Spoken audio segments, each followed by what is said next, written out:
શહેરની સલાબતપુરા પોલીસ સ્ટેશનની ટીમે મહત્વપૂર્ણ સફળતા પ્રાપ્ત કરતા કુલ 8 સ્પ્લેન્ડર મોટરસાયકલ ચોરીના ગુનાનો ભેદ ઉકેલી એક શખ્સને ઝડપી પાડ્યો છે। આરોપી છેલ્લા 2 માસ દરમિયાન સુરત શહેરના વિવિધ વિસ્તારોમાંથી મોટરસાયકલ ચોરી કરી રહ્યો હતો। શહેરના પોલીસ કમિશનર શ્રી અનુપમસિંહ ગેહલોત તથા ખાસ પોલીસ કમિશનર શ્રી બાબાંગ જામીનની સૂચના અનુસાર વાહન ચોરીના વંશોદ્ધાર ગુનાઓ ઉકેલવા માટે સૂચના અપાઈ હતી।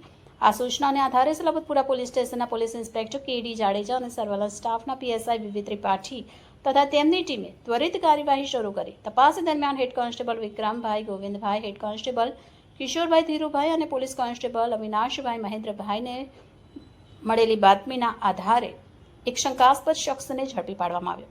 આ શખ્સ પાસેથી એક ચોરી કરી ગયેલી સ્પ્લેન્ડર મોટરસાયકલ મળી આવી। તેની ઊંડાણપૂર્વકની પૂછપરછમાં તેણે સિંગણપુર અને સલાબતપુરા વિસ્તારમાં કુલ 8 મોટરસાયકલ ચોરી કર્યાનું સ્વીકાર્યું હતું। પોલીસે આરોપી પાસેથી તમામ 8 મોટરસાયકલ કબજે લીધી છે તથા આરોપી વિરુદ્ધ કાયદેસરની કાર્યવાહી હાથ ધરવામાં આવી છે।